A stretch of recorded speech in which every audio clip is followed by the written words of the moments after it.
ವೀಕ್ಷಕರೇ ನಮಸ್ತೆ. ನಾನು ಈಗ ಇರುವಂಥದ್ದು ಕನಕಮಜಲು ಗ್ರಾಮದ ಪಂಜಿಗುಂಡಿ ಅಂತ ಹೇಳುವಂತಹ ಪ್ರದೇಶದಲ್ಲಿ. ಇಲ್ಲಿ ಕಳೆದ 3 ವರ್ಷಗಳ ಹಿಂದೆ ಓರ್ವ ವ್ಯಕ್ತಿಗೆ ಅಡಿಕೆ ಮರ ಅವರ ಬೆನ್ನಿಗೆ ಬಿದ್ದು ನಡೆದಾಡಲು ಆಗದಂತಹ ಪರಿಸ್ಥಿತಿ ಇಲ್ಲಿ ನಿರ್ಮಾಣವಾಗಿದೆ. ಅವರು ಹೇಗಿದ್ದಾರೆ, ಅವರ ಕಥೆ ಏನು, ಅವರಿಗೆ ಯಾವೆಲ್ಲ ಈ ಸರ್ಕಾರದಿಂದ ಸಿಗುವಂತಹ ಸೌಲಭ್ಯಗಳು ಏನೆಲ್ಲ ಸಿಕ್ಕಿದೆ, ಬನ್ನಿ ಅವರಿಂದಲೇ ಕೇಳಿ ತಿಳ್ಕೊಳ್ಳೋಣ ಬನ್ನಿ. ವೀಕ್ಷಕರೇ, ಈಗ ನಾನು ಈ ಮನೆಯಲ್ಲಿದ್ದೇನೆ. ಯತೀಶ ಅಂತ ಹೇಳುವರು ಮಲಗಿದಲ್ಲೇ ಇರುವಂಥ ಸ್ಥಿತಿಯಲ್ಲಿ ಇಲ್ಲಿದ್ದಾರೆ. ಬನ್ನಿ ಅವರೊಂದಿಗೆ ಮಾತಾಡೋಣ. ಅವರು ಹೇಗೆ ಈ ದುರ್ಘಟನೆ ನಡೆಯಿತು, ಆ ನಂತರದ ಪರಿಸ್ಥಿತಿಯಲ್ಲಿ ಏನೆಲ್ಲ ಆಯಿತು ಅಂತೇಳಿ ಅವರಿಂದಲೇ ಕೇಳಿ ತಿಳ್ಕೊಳ್ಳೋಣ ಬನ್ನಿ. ನಿಮ್ಮ ಹೆಸರು? ಯತೀಶ, ಪಂಜಿಗುಂಡಿ ಮನೆ, ಸುಳ್ಯ ತಾಲೂಕು, ಕನಕಮಂಜಲು ಗ್ರಾಮ. ಈಗ ಏನಾಯಿತು ನಿಮಗೆ? ಎಷ್ಟು ವರ್ಷಗಳ ಹಿಂದೆ ಇದು 3 ವರ್ಷ ಕಳಿತು, 4 ವರ್ಷ ಆಗ್ತಾ ಬಂತು. ಎಂಥ ಕೆಲಸ ಮಾಡ್ತಾ ಇದ್ದೀರಿ? ನಾನು ಕೂಲಿ ಕೆಲಸ ಮಾಡೋದು ಸರ್. ಈ ಘಟನೆ ನಡೆದದ್ದು ಇದು ಅಡಿಕೆ ಮರ ಕಡಿಯುವಾಗ ಅಡಿಕೆ ಮರ ಟಬ್ ಕಟ್ಟಾಗಿ ಬೆನ್ನಿಗೆ ಬಿದ್ದದ್ದು. ಹೌದು, ಈ ಘಟನೆ ನಡೆಯಿತು. ಹೌದೌದು, ಹಾಸ್ಪಿಟಲಲ್ಲಿ ಇದ್ದೆ ಮೊದಲು. ವೈನ್ಲಾಕ್ ಹಾಸ್ಪಿಟಲಲ್ಲಿ ಅಲ್ಲಿ ಅಲ್ಲಿ ನಡಿಬೋದಂತ ಹೇಳಿದ್ದಾರೆ, ಸ್ವಲ್ಪ ಟೈಮ್ ಬೇಕು ಅಂತ ಹೇಳಿದ್ದಾರೆ. ಮತ್ತು ವಾಪಸ್ ಅಲ್ಲಿ ಸರಿಯಾಗಿ ಸರ್ಜರಿ ಎಲ್ಲ ಮಾಡಲಿಲ್ಲ. ಮತ್ತು ವಾಪಸ್ ಅಲ್ಲಿಂದ ಡೈರೆಕ್ಟಾಗಿ KG ಹಾಸ್ಪಿಟ್ಲಿಗೆ ಬಂದೆವು. ಅಲ್ಲಿ ಸರಿಯಾಗಿ ನೋಡಿದ್ರು. 1 ತಿಂಗಳಿದ್ದು, 1 ತಿಂಗಳು ನನ್ನ ಜೊತೆ ಅಮ್ಮ ಇದ್ದರು. 4 ತಿಂಗಳಿತ್ತು. KG ಹಾಸ್ಪಿಟ್ಲಲ್ಲಿ KGಯಲ್ಲಿ ಹೇಳಿದ್ರು ಇನ್ನೂ ನಡೆದುಕೊಂಡು ಆ ಕಡೆ ಈ ಕಡೆ ಎಲ್ಲ ಹೋಗ್ಬೋದು ಅಂತ. ಇಲ್ಲ, ನಡಲಿಲ್ಲ. ನಾನು ನಡಲಿಕ್ಕೆ ಸಾಗಲಿಲ್ಲ ಬೆನ್ನು ನೋವಿಂದ. ನಾನು ಮಲಗಿದ್ದಲ್ಲೇ ಇದ್ದದ್ದು. ಮಲಗಲಿಕ್ಕೆ ಆ ಕಡೆ ಈ ಕಡೆ ಮಲಗಲಿಕ್ಕೆ ಸಹ ಅಮ್ಮ ಬೇಕಾಗ್ತದೆ. ಹೌದೌದು, ಆಗೋದಿಲ್ಲ. ಸರ್ಕಾರದಿಂದ ಸೌಲಭ್ಯ ಒಂದಕ್ಕೆ ಮನೆ ರಿಪೇರಿ ಅಂತ ಕೊಟ್ಟಿದ್ದೇವೆ, ಅದು ಸೌಲಭ್ಯ ಸಿಕ್ಕಿದೆ. ಮತ್ತು ಇದು ಕಟ್ಟಿ ತುಂಬ ವರ್ಷ ಆಯಿತು.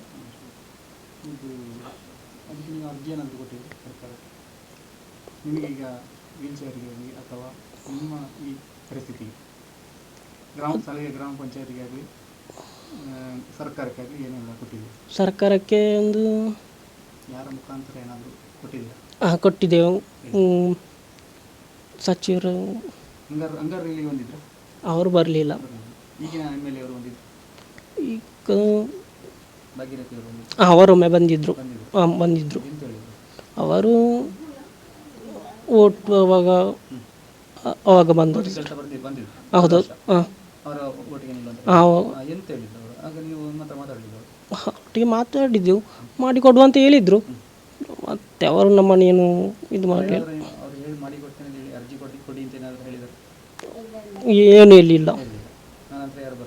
ಆನಂತರ ಯಾರು ಬರಲಿಲ್ಲ. ಕನಕಮಂಜಲಿಂದ ಮತ್ತೆ ಏನು ಸಿಗಲಿಲ್ಲ. ಈಗ ಸೌಲಭ್ಯ ಬಂತಿದೆ, 1,000 ತಿಂಗಳಲ್ಲಿ ಅದ್ವಿ. ಮತ್ತು ಅಂಗಾರಿಕ ವೇತನ ಬರ್ತಾ ಉಂಟು, 1400 ಬರ್ತಾ ಉಂಟು. ಬೇರೆ ಏನು ಬರಲಿಲ್ಲ. ವೀಲ್ಚೇರ್ ಒಬ್ಬರು ಮಂಗಳೂರಿನವರು ಪರಿಚಯದವರು ಕೊಡ್ತೇನೆ ಅಂತ ಹೇಳಿದ್ದಾರೆ. ಇನ್ನೂ ಅದನ್ನು ತರಲಿಕ್ಕೆ ಹೋಗ್ಬೇಕಷ್ಟೇ. ಕೊಡ್ತೇನೆ ಅಂತ ಹೇಳಿದ್ದಾರೆ, ಇನ್ನು ಹೋಗಬೇಕು. ಮತ್ತು ಗ್ರಾಮ ಪಂಚಾಯತಿನಿಂದ ವೀಲ್ಚೇರ್ ಸಹ ಬರಲಿಲ್ಲ.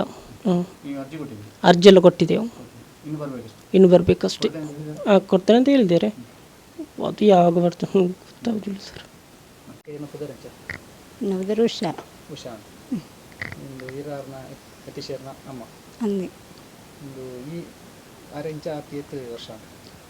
ಅಂಜಿ 3 ವರ್ಷ ಕರೀತು 4 ವರ್ಷ ಅಂತ ಗೊತ್ತುಂಡು. ಏನೋಡೆಲ್ಲ ಹೋಗ್ಬಿಟ್ಟು ಕೆಲಸ ಹೋಗಿ ಜಿಲ್ಲಾಲೆಲ್ಲ ఆయన ಬಿಡ್ತು ಬಯರ ಗೊತ್ತಿದ್ದು ಇಲ್ಲಲೇ ಬೇತೇರ್ಲು ಇದ್ದೇರು ಪಲದಮ್ಮನ ಪಿಂಟೇರು പോന്നിത്തെ ഇത്ത പോപ്പുജി ഇത്ത പോരണ്ടാനൊಟ್ಟಿಗೆ ಬೋಡು ಜರ್ಪುಡಾರ ತಿನ್ನಿಯರ ಕೊರಿಯರ ಒಂದು ಒಟ್ಟಿಗೆ ಎರಡಲ್ಲ ಬೋಡು ಪೈರ ಹಾಕುಜಿ. ರೋಡ್ ವ್ಯವಸ್ಥೆ ರೋಡ್ ವ್ಯವಸ್ಥೆ ಅವು ಎಂಕ್ಲೆ ಏನಂటే ಬೇತೆ ಜನನೆಲ್ಲ ಎತ್ತದು 4 ಜನಲ್ಲ ಎತ್ತದು ದೇರ್ತು ಚಾಟುకుಳ್ಳಾತು ದೇರ್ತದು ಕೊಣಪುನ ಆಸ್ಪತ್ರೆಗೆ ಕೊಂಡೋಣ ಒಂಜಿ 15 ನೀರು ಕರ ತಿಂಗೊಳ್ಡರ ಇಂಚ ಪೋತು ಬರುವಂತುಲ್ಲ ಇಂಚ ಏನಂಟ ಪಂಡದು ಇಲ್ಲೈತಂತ ಹೋಗುನು ಪೋಡಾಗುಂಡು ಸುಳ್ಳಿಯೋಗು ಬೇತೆ ಜನನೆಲ್ಲ ಎತ್ತೊಂದು ಬರ್ತದು ಅಗ್ಲೆಡ ಪನ್ಪುನ ಬರ ಪತ್ತಲೆಂದು ಇಂಚ ಚಾಟುకుಳ್ಳಾತು ದೇರ್ತೊಂದು ಹೋಗುನ ರೋಡ್ ವ್ಯವಸ್ಥೆ ದಾಲ ಇಜ್ಜಿ ಮುಳ್ತು ಪೋಯರ ಬರೆಯರನೆ ಕಷ್ಟ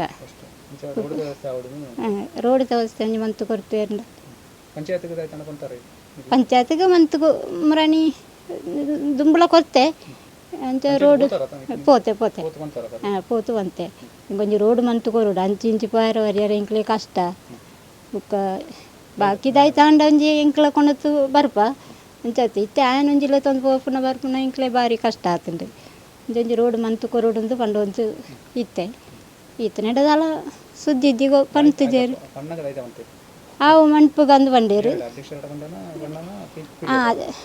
ಒಂದು ಅವು ಎಂಕ್ಲ ದಟ್ಟೆ ಉಳ್ಳೇರು ಪಂಚಾಯತ್ ಉಳ್ಳೇರು ಕೆಲಸ ಒರಿ ಕೆಲಸ ಉಳ್ಳೇರು ಅಲ್ಪ ಪಂಚಾಯತ್ ಆಯ್ತನೆ ಪಂಡೊಂದು ಈತ ನೆಡದಾಲ ಪಂತಿದ್ದೇರು ನನ್ನ ದಾಯ್ತ ಒಂದು ಪೇರು ತೋಡಾತಿ ರೋಡ್ ಒಂಜಿ ರೋಡ್ ಮಂತು ಕೊರಿಯರ್ಂಡ ಆತುಂಡು ಮುರಾಣಿ ಓಟುಗೆ ಬರೆಯರ ಉಂಡೇರು ಓಟುಗೆ ಬರೆಯರ ಅಪ್ಪಲ ತಮ್ಮೆಲ್ಲ ಕೆಲಸ ಓದ್ತಿತ್ತೇರು ಆಯನ ದೇರ್ತೊಂತ ಎನ್ನರ್ದು ಬಾರ ಸಾಧ್ಯ ಇದ್ದಿ ನಮಗೆ ಏನು ಉಂಡೆ ರೋಡ್ ಮಂತು ಕೊರ್ಲೆ ಏನು ಒಂದು ಓಟುಗು ಲೆತ ಬರ್ಪು ಬತ್ತೇರು ಇಂತೆ ಬತ್ತು ಪಂಡೇನು ಎನ್ನಾರು ತೋರಿ ತಿರ್ತಿಲೆತಂತ ಬರೆಯರ ಸಾಧ್ಯ ಇದ್ದಿ ಅಪ್ಪ ಅಂಡೇರು ಇಂಕ್ಲ ಜನ ಕಡ್ಬಿಡು ಬಂಡೇರು ಬೋಡ್ತೀರು ಜನ ಕಡ್ಬಿಡ್ನ ಬೋಡ್ತಿ ರೋಡ್ ಆಡು ರೋಡ್ ಏನು ಇರ್ತಬೇಕ ಓಟುಕು ಕಟ್ಬಿಡೋಲಿ ಇತ್ತೆ ರೋಡ್ ಇಜ್ಜಂದ ಏನರ್ಥ ಸಾಧ್ಯ ಇದ್ದಿ ಬೇತೆರನ ಒಂದು ಸರ್ತಿ ಕಾಯಿ ಕಾರು ಬತ್ತದಲ್ಲೇ ತಂದು ಬರೋಲಿ ಒರೋಲಲ್ಲೇ ತಂದು ಬರ್ಯಾರ ಅವು ನನಗೆ ಏನಂಚ ಬಂಡೆ ಆ ಒಪ್ಪಗ ಬಂಡೇರು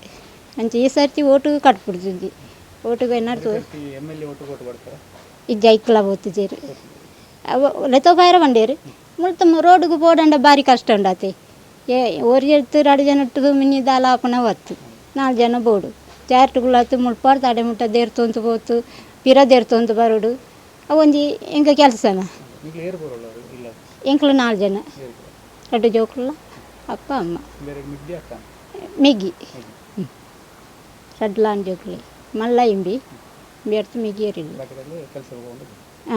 ಇತ್ತ ಅಪ್ಪಲ ಎಲ್ಲಿ ಮಗೆಲ್ಲ ಕೆಲಸ ಹೋಗ್ನ ಕೂಲಿ ಕೆಲಸ ತೋಟದ ಕೆಲಸ ದೈತಲ್ಲ ಹೋಗ್ನ ಒಕ್ಕ ಧರ್ಮಸ್ಥಳ ಸಂಗೋಟು ಆಯ್ತಿ ಆಯ್ತು ಇತ್ತೆ ತಿಂಗೊಳ್ಟು ಆಯನ ಸಂಗೋಟು ತಿಂಗೊಳ್ಗೊಂಜಿ ಸಾವಿರ ಬರ್ಪುಂಡು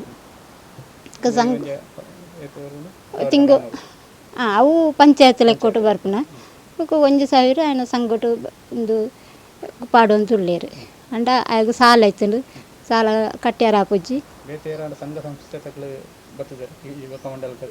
ಇಜ್ಜಿಜ್ಜಿ ಎಲ್ಲ ಬತ್ತಿಜೇರು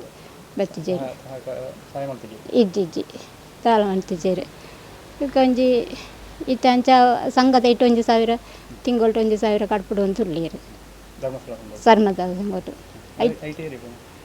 ಆಯ್ತಾ ಇತ್ತಿ ಐ ಏನೆಲ್ಲ ಒಳ್ಳೆ ಅಪ್ಪ ಬೊಕ್ಕ ಎಲ್ಲಿಯ ಮಗೆ 4 ಜನಲ್ಲ ಸಂಗೋಟು ಉಳ್ಳ ಅವು ತಿಂಗಳು ಬರುವಂತುಂಡು ಅವು ತಿಂಗಳಿಗೆ 1 ಸಾವಿರ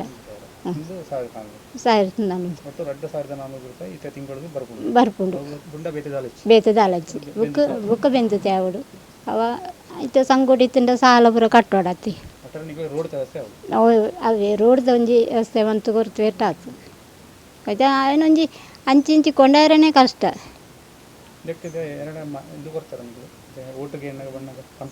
ಪಂತ ಇಂಕ್ಲ ರೋಡ್ ಪಂಡೊಂದಿದೆ ಅಕ್ಲ ಒಂಡೇರು ರೋಡು ಒನ್ಪೇರ ಒಂದು ಆನೆಯವರ ಐತೆಗೆ ಗೆಸಿಬಿ ಮಿತ್ತುಕೊಂಡ ತನಕ ಅಕ್ಲು ಜಾಗೆ ಬುಡ್ಪುಜ ಬಂಡೇರು ಅಂಚಕ್ಲ ಒಂದು ಕೃಷಿ ಪೋಪುನ ಇಂಕ್ಲು ಜಾಗೆ ದೆಟ್ಟ ಕೊರ್ಪುಜ ಬಂಡೇರು ಅವ ಅಂಚಿದಾಗ್ಲ ಐಟೆ ಇಂಚ ಬರಿಯರಾಗ ಕೋಲಾನ್ ತಗಲಿ ಕೊರ್ಪುಜ ಬಂಡೇರು ಅಂಚಿತ್ತ ಮುರಾನಿಂಜಿಗೆ ತಗಲ್ಟ ಕೆನ್ನಗಾಗ್ಲು ಬಂಡೇರು ಇಂಕ್ಲ ದೆಟ್ಟ ಜಾಗೆ ಕೊರ್ಪ ನಿಂಕ್ಲಿಗೆ ಆಯನ ಕೊಂಡಾರ ಕಷ್ಟ ಆತ ಇಂಕ್ಲು ಜಾಗೆ ಕೊರ್ಪ ರೋಡ್ ಮನ್ಪಾಲೆ ನಂಡೇರು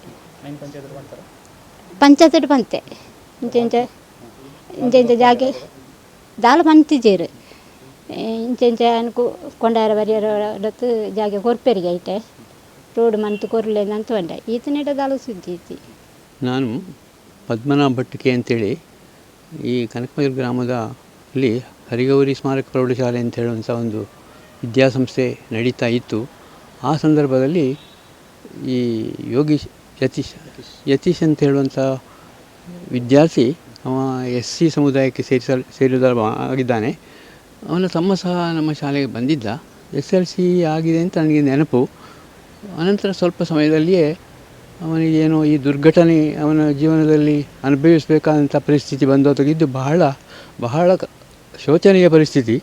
ನನಗೆ ಸ್ವಲ್ಪ ಸಮಯದಿಂದ ಮುಂಚೆ ಗೊತ್ತಾಯಿತು, ಆದರೆ ನನಗೆ ಸಮಯವೂ ಇರಲಿಲ್ಲ. ಅವನನ್ನು ಬಂದು ನೋಡಿ ವಿಷಯ ಸಂಪೂರ್ಣ ಮನವರಿಕೆ ಆಯಿತು. ಅವನ ಮನೆಯನ್ನು ನೋಡುವಾಗ ಬಹಳ ದುಸ್ಥಿತಿಯಲ್ಲಿದೆ. ಅದಲ್ಲದೆ ಅವನಿಗೆ ಯಾವುದೇ ರೀತಿಯ ಸೌಲಭ್ಯ ಸಿಕ್ಕಲಿಲ್ಲ ಅಂತ ಗೊತ್ತಾಯಿತು. ಮತ್ತು ಸ್ವಲ್ಪ ಶ್ರಮ ವಹಿಸಿ ಅವನಿಗೆ ಒಂದು ಪಿಂಚಣಿ ಸಿಕ್ಕುವ ಹಾಗೆ ಸರ್ಕಾರದಿಂದ ಪ್ರಯತ್ನ ಪಟ್ಟೆವು. ಅದು 1400 ರೂಪಾಯಿ ಸಿಕ್ಕಿದೆ. ಆನಂತರ ಸ್ವಲ್ಪ ಮನೆ ರಿಪೇರಿಗೆ ಅಂತ ಸರ್ಕಾರದಿಂದ 20-30 ಸಾವಿರ ರೂಪಾಯಿ ಸಿಕ್ಕಿದೆ ಅಂತ ಗೊತ್ತಾಗಿದೆ. ಅದಲ್ಲದೆ ಬೇರೆ ಏನೂ ಅವನಿಗೆ ಸಿಕ್ಕಿಲ್ಲ ಎಂಬ ಬಗ್ಗೆ ನನಗೆ ಸಂಪೂರ್ಣ ಅರಿವಾಗಿ ಈ ಕುರಿತು ಒಂದು ಮನವಿಯನ್ನು ತಾಯಿಯ ಮುಖಾಂತರ, ಉಸ್ತುವಾರಿ ಸಚಿವರ ಮುಖಾಂತರ ಮುಖ್ಯಮಂತ್ರಿಗಳಿಗೆ ಕಳಿಸುವ ವ್ಯವಸ್ಥೆಯನ್ನು ಸಹ ಮಾಡಿ ಪ್ರಯತ್ನ ಪಟ್ಟಿದ್ದೇವೆ. ಇಷ್ಟವರೆಗೆ ಅವನಿಗೇನು ಸೌಲಭ್ಯ ಸರ್ಕಾರದಿಂದ ಸಿಕ್ಕಲಿಲ್ಲ ಅಂತ ಕಾಣ್ತದೆ. ಯಾರಾದರೂ ಇನ್ನೊಂದು ನನಗೆ ಅನಿಸ್ತದೆ, ಅವನ ಮನೆಗೆ ಬರಲಿಕ್ಕೆ ಯಾವುದೇ ರೀತಿಯ ಮಾರ್ಗ ಇಲ್ಲ. 50-100 ಮೀಟರ್ ಎತ್ತರದಲ್ಲಿದ್ದ ಅವನ ಮನೆ ಉಂಟು. ನಡ್ಕೊಂಡು ಹೋಗಲಿಕ್ಕೆ ಸಹ ಬಹಳ ಕಷ್ಟ. ಅವನನ್ನು ಎತ್ತಿಕೊಂಡು ಹೋಗಬೇಕಿದ್ರೆ, ಆಸ್ಪತ್ರೆಗೆ ಎತ್ತಿಕೊಂಡು ಹೋಗಬೇಕಿದ್ರೆ 3-4 ಜನ ಚೇರ್ನಲ್ಲಿ ಕೂತ್ಕೊಳಿಸಿ ಹೋಗಬೇಕಾದಂಥ ಪರಿಸ್ಥಿತಿ. ಬಹಳ ಕಷ್ಟ, ಕ್ಲಿಪ್ತ ಪರಿಸ್ಥಿತಿಯಲ್ಲಿದ್ದಾನವ. ವೈದ್ಯಕೀಯ ಸೌಲಭ್ಯವನ್ನು ಪಡೆಯಲಿಕ್ಕೂ ಅವನಿಗೆ ಆಗುವುದಿಲ್ಲ. ಹಣದ ಅಡಚಣೆ ತುಂಬ ಉಂಟು. ಸಹೃದಯ ಬಂಧುಗಳು ಅವನ ಕಷ್ಟ ಸುಖಗಳನ್ನು ತಿಳಿದು ಯಾರಾದರೂ ಸಹಾಯ ಹಸ್ತ ಅವನ ಮೇಲೆ ಚಾಚಿದರೆ ಅವ ಒಂದು ನಮ್ಮ ಹಾಗೆ ಉತ್ತಮ ನಾಗರಿಕನಾಗುವ ಸಾಧ್ಯತೆ ಉಂಟು ಎಂಬ ಅನಿಸಿಕೆ ನನ್ನ ಹತ್ರ ಇದೆ. ಎಲ್ಲರೂ ಏನಾದರೂ ಸಹಕಾರ ಮಾಡಿದರೆ ಬಹಳ ಒಳ್ಳೆಯದಿತ್ತು. ಸರ್ಕಾರ ಸಹ ಈ ಬಗ್ಗೆ ಸ್ಪಂದಿಸಿ ಅವನ ಜೀವನವು ಹಿತೋಪೇತವಾಗಿ ನಡೀಲಿಕ್ಕೆ ಸಾಧ್ಯ ಆಗುವಂತೆ ಪ್ರಯತ್ನಿಸಿದರೆ ಬಹಳ ಒಳ್ಳೆಯದು ಅಂತ ನನ್ನ ಅನಿಸಿಕೆ ಅಷ್ಟೇ. ರಸ್ತೆ ನಿರ್ಮಾಣವು ಕೂಡಲೇ ಆಗಬೇಕಾದಂಥ ಒಂದು ವ್ಯವಸ್ಥೆ. ಒಂದು ಸ್ವಲ್ಪ ಮೊತ್ತ ಸರ್ಕಾರದಿಂದ ಸಿಕ್ಕಿದರೆ ಅದನ್ನಾದರೂ ಅಕೌಂಟ್ನಲ್ಲಿಟ್ಟು ಅದರ ಬಡ್ಡಿಯಿಂದಾದರೂ ಜೀವನ ನಡೆಸಿದರೆ ಬೇರೆ ಅವನಿಗೆ ಸಂಪೂರ್ಣ ಗುಣಮುಖ ಆಗ್ತಾನೋ ಆಗುವ ಹಾಗೆ ಪ್ರಯತ್ನ ಆಗಿದ್ದರೆ ಅದು ಮಾಡಲಿಕ್ಕೆ ಆಗ್ತದೋ ಅಂತ ಹೇಳುವ ಬಗ್ಗೆ ವೈದ್ಯಕೀಯ ಸಂಬಂಧಪಟ್ಟವರು ಮಾಡಬೇಕಷ್ಟೆ. ಇತ್ತೀಚೆಗೆ ನಡೆದ ಲೋಕಸಭಾ ಚುನಾವಣೆಯ ಸಂದರ್ಭ ಯತೀಶನಿಗೆ ಮತ ಚಲಾಯಿಸಲಿಕ್ಕೆ ಸಹ ಸಾಧ್ಯ ಆಗಿದೆ ಅಂತ ಹೇಳೋದು ಸ್ಪಷ್ಟ. ಅವನಿಗೆ ಸರ್ಕಾರದ ಪರವಾಗಿಯಿಂದ ಮನೆಯಲ್ಲಿ ಅಂಗವಿಕಲನೂ ಆದ್ದರಿಂದ ಆ ಸೌಲಭ್ಯದಿಂದ ಸಹ ಅವ ವಂಚಿತನಾಗಿದ್ದಾನೆ. ಅದಕ್ಕೆ ಸರ್ಕಾರದಿಂದ ಅಥವಾ ಆಸುಪಾಸಿನ ಜನರಿಂದಾಗಲಿ ಅವರ ಮನೆಯವರಿಂದಾಗಲಿ ಪ್ರಯತ್ನ ನಡೆದೋ ಗೊತ್ತಿಲ್ಲ ಅಂತ ತುಂಬ ಉತ್ಸುಕನಾಗಿದ್ದ ಮತ ಚಲಾಯಿಸಬೇಕು ಅಂತೇಳಿ. ಅದರಿಂದಲೂ ಸಹ ವಂಚಿತನಾದ್ದು ಬಹಳ ಶೋಚನೀಯ. ನೋಡಿದ್ರಲ್ಲ ವೀಕ್ಷಕರೇ, ಯತೀಶರ ಮನೆಯ ಪರಿಸ್ಥಿತಿಯ ಬಗ್ಗೆ ಕೇಳಿದಿರಿ. ಅವರ ಈ ಮನೆಗೆ ಬರುವಂತಹ ರಸ್ತೆ ನಿರ್ಮಾಣ ಕೂಡ ಆಗಬೇಕು ಅಂತ ಹೇಳುವಂಥದ್ದು ಅವರ ಮನೆಯವರದ್ದು, ಅವರ ತಾಯಿಯವರದ್ದು, ಸ್ಥಳೀಯರದ್ದು ಕೂಡ ಒಂದು ಆಗ್ರಹ ಕೂಡ ಆಗಿದೆ. ಇಲ್ಲಿ ಸ್ಥಳೀಯ ಕೆಲವು ಅಂದರೆ ಬರಲಿಕ್ಕೆ ಖಾಸಗಿಯವರ ಜಾಗ ಹೋಗ್ತದೆ ಅಂತ ಹೇಳುವಂತಹ ಪರಿಸ್ಥಿತಿ ಕೂಡ ಮಾತುಗಳು ಕೂಡ ಕೇಳಿ ಬರ್ತಾ ಉಂಟು. ಅಂದರೆ ಇವರಿಗೆ ರಸ್ತೆ ನಿರ್ಮಾಣ ಮಾಡಬೇಕಾದ್ರೆ ಸ್ವಲ್ಪ ಒಂದು 100 ಅಥವಾ 200 ಮೀಟರ್ನಷ್ಟು ರಸ್ತೆ ನಿರ್ಮಾಣ ಆಗಬೇಕು ಮುಖ್ಯ ರಸ್ತೆಯಿಂದ. ಆ ರಸ್ತೆ ನಿರ್ಮಾಣ ಆಗಬೇಕಾದ್ರೆ ಕೂಡ ಕೆಲವು ಖಾಸಗಿಯವರ ಜಾಗ ಅಂದರೆ ಕೃಷಿ ಜಾಗ ಹೋಗ್ತದೆ. ಆದ ಕಾರಣ ಅವರು ಜಾಗ ಬಿಟ್ಟು ಕೊಡುವುದಿಲ್ಲ ಅಂತ ಹೇಳುವಂಥ ಪರಿಸ್ಥಿತಿ ಕೂಡ ಇತ್ತು. ಆದರೆ ಈಗ ಸ್ಥಳೀಯರು ಅವರ ತಾಯಿ ಹೇಳುವಂಥ ಪ್ರಕಾರ ಅವರಿಗೆ ಈಗ ಸ್ಥಳೀಯವರು ಇಲ್ಲಿ ಜಾಗೆಯನ್ನು ನಾವು ಬಿಟ್ಟು ಕೊಡ್ತೇವೆ ಅಂತ ಹೇಳಿದ್ದಾರೆ ಅಂತೆ. ಆನಂತರ ಈಗ ಮುಂದೆ ಯಾವ ರೀತಿ ಆಗ್ತದೆ, ಇಲ್ಲಿಗೆ ರಸ್ತೆ ನಿರ್ಮಾಣ ಆಗಲಿ ಅಂತ ಹೇಳುವಂಥದ್ದೇ ನಮ್ಮ ಒಂದು ಆರೈಕೆ. ಕ್ಯಾಮ್ರಾಮನ್ ಶ್ರೀಜಿತ್ ಸಂಪಾಜ್ ಜೊತೆ ವಿನಯ್ ಜಾಲ್ಸೂರು, ಸುದ್ದಿ ನ್ಯೂಸ್, ಸುಳ್ಯ.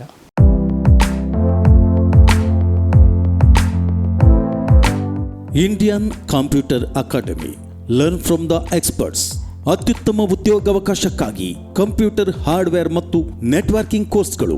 ಈ ಕೋರ್ಸಿನ ಪ್ರಯೋಜನಗಳು: 3 ತಿಂಗಳ ಇಂಟರ್ನ್ಶಿಪ್ ಮತ್ತು ತರಬೇತಿ ಮುಗಿದ ಕೂಡಲೇ ತ್ವರಿತ ಉದ್ಯೋಗ ಅವಕಾಶ. ಕೇವಲ 4 ರಿಂದ 6 ತಿಂಗಳ ಕೋರ್ಸ್ ಅವಧಿಗಳು. ವಿದ್ಯಾರ್ಹತೆ SSLC ಅಥವಾ ಮೇಲ್ಪಟ್ಟ ವಿದ್ಯಾರ್ಥಿಗಳಿಗೆ ಮುಕ್ತ ಅವಕಾಶ. ಹೆಚ್ಚಿನ ಮಾಹಿತಿಗಾಗಿ ಸಂಪರ್ಕಿಸಿ. ದೂರವಾಣಿ ಸಂಖ್ಯೆ 0824224114. ಮೊಬೈಲ್ 7848820414. ಇಂಡಿಯನ್ ಕಂಪ್ಯೂಟರ್ ಅಕಾಡೆಮಿ, 2ನೇ ಮಹಡಿ, ಅನ್ನಪೂರ್ಣೇಶ್ವರಿ ಬಿಲ್ಡಿಂಗ್, ಪಂಪ್ವೆಲ್, ಮ್ಯಾಂಗಳೂರು. 2005ರಲ್ಲಿ ಆರಂಭಗೊಂಡಿರುವ ಶಿಕ್ಷಣ ಸಂಸ್ಥೆ ಇಂಡಿಯನ್ ಕಂಪ್ಯೂಟರ್ ಅಕಾಡೆಮಿ.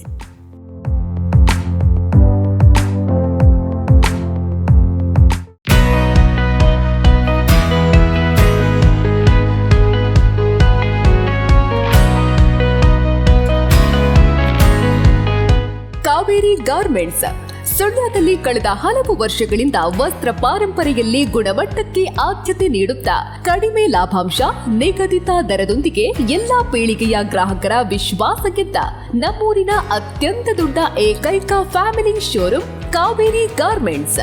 ಮದುವೆ, ಶುಭ ಸಮಾರಂಭಗಳ ಬಟ್ಟೆಗಳ ಅಪೂರ್ವ ಸಂಗ್ರಹದೊಂದಿಗೆ ಸದಾ ನಿಮ್ಮೊಂದಿಗೆ. ಭೇಟಿ ಕೊಡಿ, ಶ್ರೀರಾಂಪೇಟೆ, ಗೋಪಿಕಾ ಬಿಲ್ಡಿಂಗ್, ಮುಖ್ಯ ರಸ್ತೆ, ಸುಳ್ಯ. Phone number 7760190562. ಭಾನುವಾರವೂ ತೆರೆದಿರುತ್ತದೆ.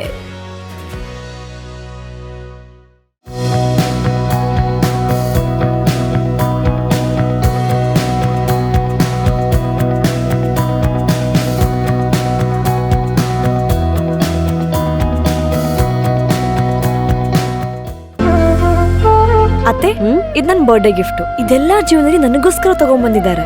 ನಿನ್ ಮೇಲೆ ತುಂಬಾ ಚೆನ್ನಾಗಿ ಕಾಣುತ್ತೆ. ಇದು ತುಂಬಾ ಚೆನ್ನಾಗಿದೆ ಅಲ್ವಾ? ತುಂಬಾ ಚೆನ್ನಾಗಿದೆ.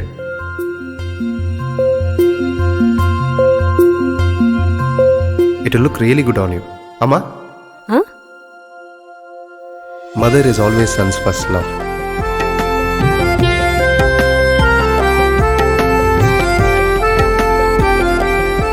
ಪ್ರತಿ ಪೀಳಿಗೆಯ ಪ್ರೀತಿಯ ಮಳಿಗೆ GL ಆಚಾರ್ಯ ಜುವೆಲ್ಲರ್ಸ್.